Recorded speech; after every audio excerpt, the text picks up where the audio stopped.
Man, I hate Tennessee because first of all, it's Tennessee, and I just hate them because they low down, they dirty, they some snitches, and I hate Philadelphia. I hate their colors. I'm not a dog person. I just hate Tennessee, man. Like, and I hate Neyland Stadium. It looks like a garbage truck worker convention, and I hate all their quarterbacks. I hate Tennessee, man. Describe what you feel about their colors too. I thought that was interesting. It reminds me, and it's not that orange that you can stand. See, I hate Tennessee more than I hate Auburn. I just dislike Auburn. I hate Tennessee. See, Tennessee's colors is that throw up orange. It's not that orange that you can sit with. It's that puke inside of a pumpkin orange. And I don't like pumpkins. So I really don't like Tennessee, man. I can't stress that enough, man. And they losers, they sore losers because they're not Alabama, and I hate Tennessee, man. That was beautiful, man. Probably the best interview I've done all year. Thank you, man. Dude, man, I can't stress that enough. Hey, folks. No lies detected.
Roll Tide, roll Alabama Nation. It's time for the week of all weeks. Oh, I can't stand them. Oh, Roll Tide, Alabama Nation. Welcome to Around the Herd right here on Tight Sports. Thank you for joining me on whichever virtual space you have selected. And tell everybody to lock me in. And let's talk about your Crimson Tide, the greatest dynasty that the world has ever seen. And before we get to rolling, share a pound with a brother, just 1 pound, and drop it right on the subscribe button. That's right. Drop it on the subscribe button as you settle in. We're going in deep on Tennessee tonight. I hope y'all brought your gas masks. Only the power of people can blast this channel into the nether regions, somewhere around 24,000 subscribers, maybe before the 19th championship hits the wall at Alabama. But I can deal with about 3,000 or 4,000. And remember, if I successfully stimulate the happy juice in your gray matter and make your funny bone jiggle, let the algorithm know what we're doing over here. And poke that like button right in the eye. Use 2 fingers. Poke it in the eye. Welcome to tonight's show. Tonight we're gonna tell a little truth. We're gonna hype these dirty snitches over here in Tennessee and Knoxville. And let them know they don't notice, man. Because this Saturday, the Tennessee volunteers, vandals, viruses, orange-clad, overhyped, dragging their stinking dog mascot like a badge of honor, are coming onto the hallowed ground of the capstone. And let me make it crystal clear. This ain't Neyland Stadium. Put your trash in the trash can. And if you bring in trash, walking on 2 legs, leave it at home or lock it in the RV, whatever. It's Tuscaloosa. Sacred soil. Where legends rise and pretenders get buried. Which you'll find out about that around, 11 o'clock Eastern, 10 o'clock Central. This game isn't just a rivalry, folks. It's a reckoning. You know, it's the 3rd Saturday in October. We don't dislike Tennessee. We loathe them. The orange, the arrogance. Come on, man. Throwing stuff in the river. Just literals. It's personal. And this year, it's critical. Alabama is clawing its way back into national prominence, one sucker at a time. And after, opening the season, messing around with the cinnamon rolls, here we are. We were trying to put it all together. 3 straight wins over undefeated SEC opponents. I want to just make sure y'all realize, we've beaten the undefeated 3 in a row. And sometimes it's like, it's a Southern Miss in there and it's who's a Division II team, maybe a Furman or something. No. We're Georgia, Vanderbilt, Missouri, all undefeated, all scoring more points than Alabama. Georgia maybe kind of tied, but it didn't matter. They took that L. And they were hard fought games, but that's not a bounce back for Alabama. That's a statement. We're making statements. And we're going to extend the length of that statement by adding Tennessee to it. Steamrolling over them like we would love to do. Because they just next in line. They ain't nothing special. And they low down. As a man said, last year, not last year. I remember when media days happened, the tight end was talking about, they would be 7-0 when they left Tuscaloosa. I think it was a former Alabama Tuscaloosa, Alabama player that went to Knoxville, played tight end. I guess he's doing well. I ain't seen too much smack talk, but I think that may be all we have, man. The guy left the capstone and he went up there and joined the enemy. I mean, you traded tradition for trash, and now you're walking in the same stadium that you abandoned and expecting to win. I mean, you better bring more than your words there, buddy. You're a big guy. Because this is football war. I don't like using the real war term, but it's football war. Full-fledged. Coach Caleb DeBoer gave his latest update talking about, this showdown. And he said Jam Miller is questionable because of the concussion. You saw that cheap shot he took in Missouri. Now, did that guy get thrown in the game? Somebody let me know if that guy got thrown in the game. I don't know. Tennessee's missing some people, and but the rest of the squad is locked in for the most part. Derek Meadows, of course, who took the concussion also in that game. He's going to be out. And that was a rough one right there. It's old school, but it was rough to look at. But we locked in. They focused and they're hungry. The boy said it best. He said the team isn't just playing football. They're playing for each other. They're building trust. They're stacking wins, and they're turning setbacks into fuel. And Lord knows that FSU, every time Florida State lose, that team ought to be more pumped up to go out and play somebody else. And this Saturday, they're not just defending the home turf. They're defending legacy. That whole legacy, it ran right through Neyland Stadium. So Tennessee, bring your little stinking dog. Make sure you got all this shots, so we're going to impound that thing. Bring all your dreams, your delusions. But understand that the capstone doesn't forgive. And sure as hell don't forget. You want to walk out there with the win. You lost to Georgia. Just remind you that we kind of beat Georgia. Hard fought game, but we won. And whenever if you're looking for your second win, you're in the right place. So just a little lesson in humility from the old dynasty. That's all that still matters around here. Coach DeBoer also stepped to the mic like a man, and he said they're not just ready for Tennessee. They're not ready to just baptize them into like this SEC reality that we've been living for the last 3 weeks. The team doesn't have any panic. Coach DeBoer didn't give no fluff. He just focused on how the team has been preparing, the intensity of their practices, the hunger that's building like a thundercloud over Bryant-Denny Stadium. This is just not another game, folks. We making statements. We stacking. We going somewhere. Yeah, can we lose again? I ain't trying to lose this game. Please. No, I don't even want to talk about that. Let's execute. Tennessee has this tempo that they like to flower in, tempo, playmakers. They scheme things out. They stress your defense. Be clear that the defense, it doesn't go for too many gimmicks. It seems like they just step out of the way and let you gash them for like 50 yards. But they still come up with wins. They have been putting it on quarterbacks all year long. They're hitting harder as the season goes along. I took a lot of aspirin after the last 2 games because I was hurt. The mentality up there. They finish the fight. They're finishing every fight. Is the word of the week. Finish the fight. I saw a quote by Coach DeBoer say, they're not trying to build momentum exactly. They're trying to set momentum for each game. It starts and it stops. The whole thing, even Coach Saban said, you can't get a team up but a couple times a year. Look at the SEC now. If you can't manage to get them up 6 times a year, you're never going back to the playoffs. So I like the mentality of saying we're not trying to just get up for this team and that team. No, we're gonna build it up.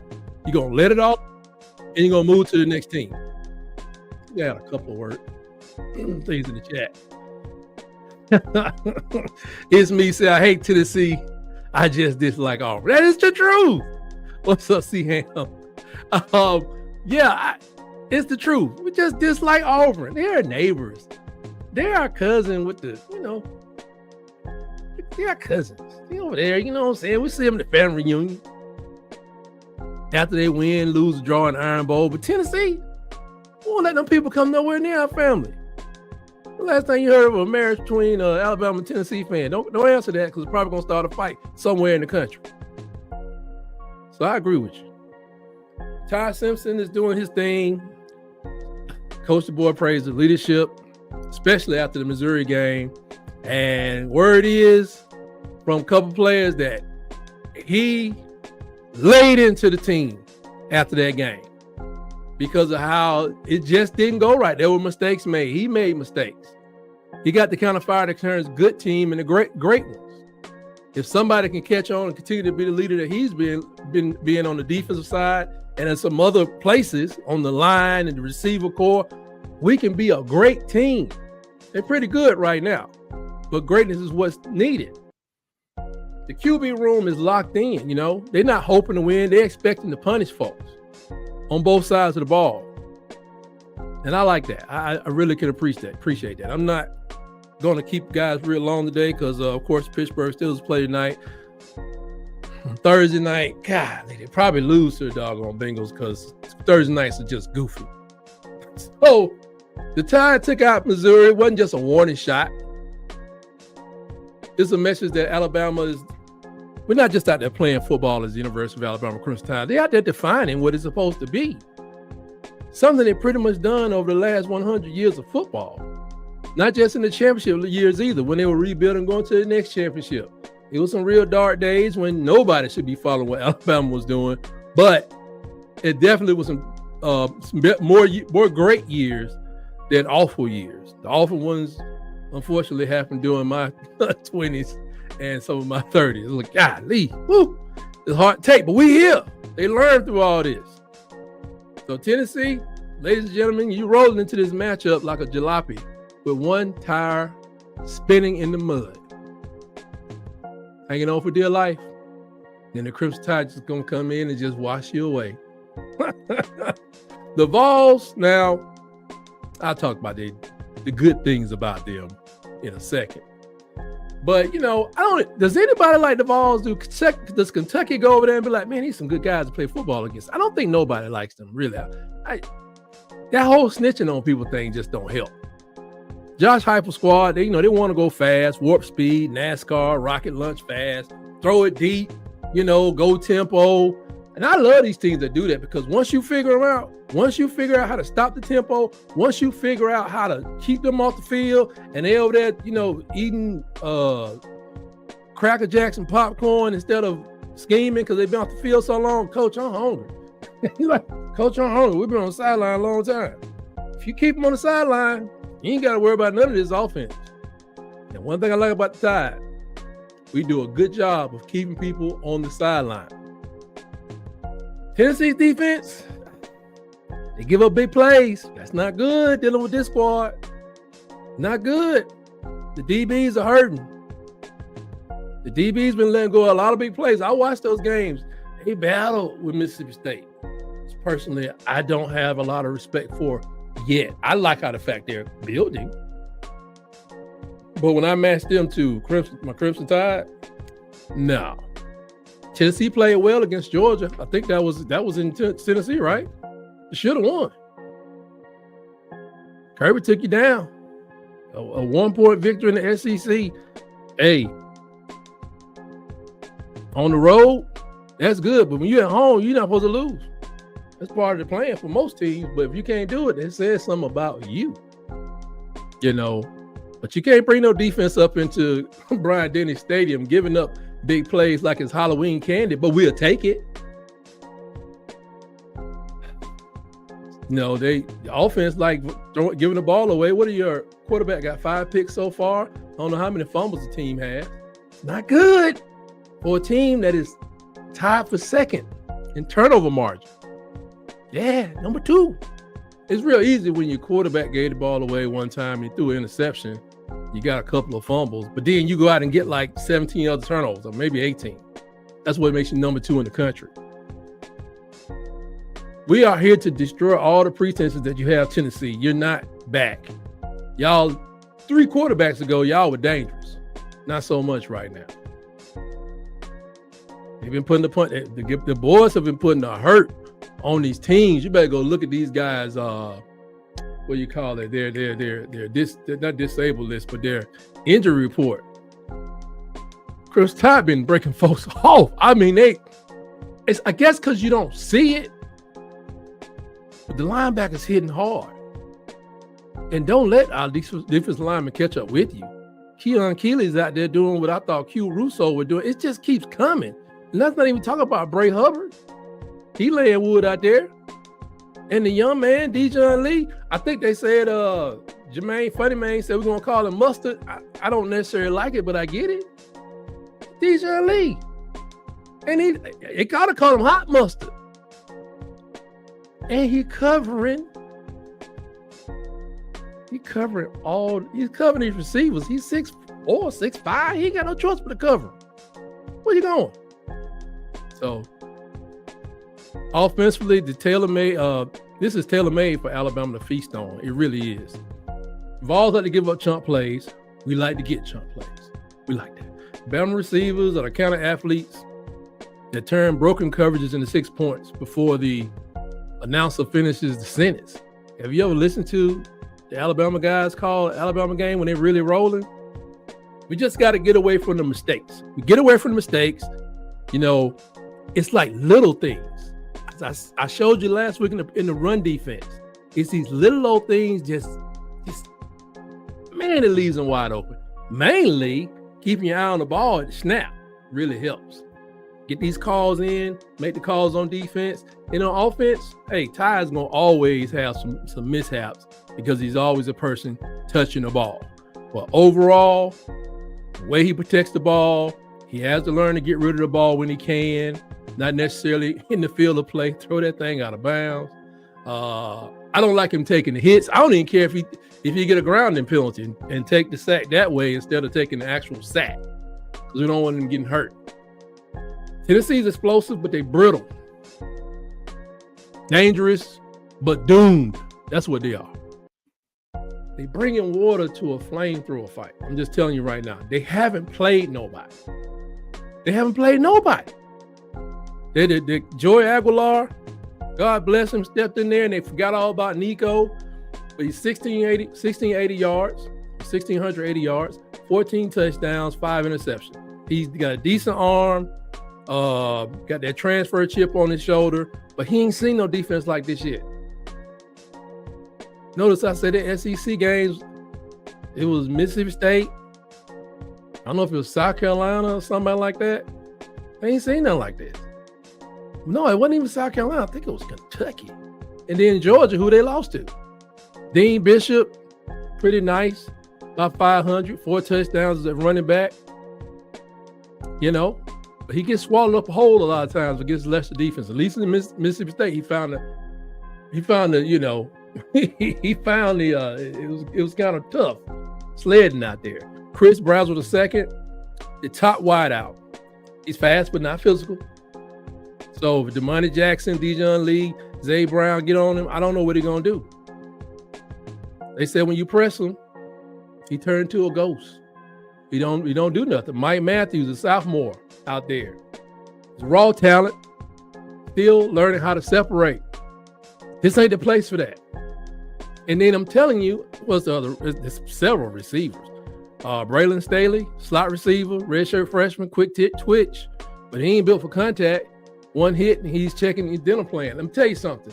Go watch that Missouri game. See what happened to their slot receiver. That man made a one-hand catch from about 10 feet in the air. And the Kyle Green crushed him. Next thing for him, tapping the old helmet. He had to go to the sideline. It was popping. And then everybody else started getting them alligator arms. Sir, you need to get your hand up, son. Get your hand up. You mean like this, coach? I was telling you, them boys hidden. They ain't trying to be caught. They do not. They don't want Bray Hubbard hitting them. I can't blame them. We saw it in Ronnie Lott. We saw it with Steve Atwater. We saw it with many people. Scott Case. Hey, there's some people you do not want hitting you when you got your elbows above your pectoral. You know, there's certain people you don't want hitting you. And Bray Hubbard is one of them. I literally saw Bray Hubbard lost contain on a play. That running backs, he was supposed to meet head up with Bray. He cut back in Missouri because he has very good footwork. He cut back, he got 10 yards, but that play was blocked to go right here, and Bray Hubbard was filling that hole. And he cut back, they lost his backside contain, and he got through, but he was not going in that hole with Bray Hubbard coming to him full speed because he saw the Georgia game. And he ain't want no part of it. Who else they got over there? Another running back, 300 yards, 3 touchdowns. So they running a lot of people, but they catching a lot of balls. And I look forward to it. And our DBs, to be honest, we need to be tested because it's not some good quarterbacks that were supposed to test us, but this was supposed to be the biggest test for this pass defense, which I think we're in top 10 in the country. About giving up about 170 yards a game. One of the best units out there, but they need to be tested. We got to, when you get on and playing into if you get to the point where you're playing against the Oregons and all that stuff, and maybe even LSU get real hot against you, you got to be ready. You got to be tested. If we get to the point where we're playing against Indiana and Ohio State, like you don't want to just go up and just meet Ohio State because that stuff looks good. It look good from here. But I wouldn't want my Chris Tide just lining against Ohio State just trying. Let's test it this week. Let's get tested this weekend. Let's learn something. And let's get ready for the next level. We've seen some good receivers, mostly good running backs take out the University of Alabama when it comes to playoff time. But, Ohio State, it may be the full package. That's what we want, right? Going to Ohio State. Who else is up there in the top? You got Georgia Tech is coming along. I wish we get a chance to play FSU again. It seems like they're tapping out rather early. On defense, now one thing that I found about their defense, the most important thing I found is that their defense, they get to the quarterback the quickest. They have an elite pass rush. Their pressure time has been clocked at 3 seconds. They've had 21 sacks in 5 games, but not against an Alabama line. Georgia's line, I can't remember exactly how well they did, but let's just assume they had 3 or 4 sacks in that game. That's pretty good. And we know how good Georgia can be. Is Ryan Grubb preparing Ty to get the ball out of his hand in 2 seconds? Are we going to be running into the doing some traps and stuff with the run? Without Jam Miller, I don't know if you want to try a lot, because I noticed what the problem is with Alabama. We had 2 guys, Richard Young, who's counting him a lot, and we know A.K. Deere is still learning as a freshman, but we don't see A.K. Deere because he probably hadn't gotten the pass scheme down. I expected Richard Young to have it down, but he don't. Kevin Riley gets back there and does a decent job. Jam, no problem. This guy got it, but he's hurt. So in walks Daniel Hill. They say he's been struggling all year with some injury, and he hadn't played much since like the ULM or the Wisconsin game. This man gets in the game. He's doing 4 yards a carry against Missouri. He back, y'all. 6'2", 6'3", big guy. That Derrick Henry type build. And guess what? He pass block. But he also can run. He also can run to give you a power run game. Remember, my thing is 3.5 per carry. That's we love to have 8 yards a carry. We love to have 6 and 5. But all you really need is 3.5. When you start dipping below that, especially if you're under 2, you're kind of wasting your time. But if you can average 3.5, and that's what we're going to try to do, wear this pass rush out. Wear them legs out in the third quarter and do whatever you tell them to do. Arkansas gashed them totally for 496 yards. Arkansas. Arkansas, everybody. Arkansas? Really? 500 yards to Arkansas? I was telling people this complimentary football is not something you just go, and you just write it down on the board. It means something. If you got a heck of a defense, you keep them rested. If your offense can't do nothing, at least try to run for a first down.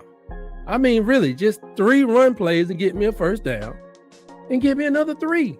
And I'll keep the score down for you, coach. And if you can figure out how to score somewhere in between now and the end of the game, I'm okay with winning 7-0, 3-0, 6-0, prefer 15-0. But this is what you got up here. These guys are going to go fast, whether they 3 and out or not, but we cannot turn around, go 3 and out and give them the ball back. Same thing we have not been doing for the last couple weeks, which is getting these long drives. We can't do them 3 and outs. They do a 3 and out and they're not clicking. Just let them go over there and not be clicking on offense. Let our offense come out here and be methodical. 5-7 yard pass, 2-3 yard runs, hit the tight end for 8 yards, stretch it a little bit, hit German for about 20, then 3 straight run plays for a first down.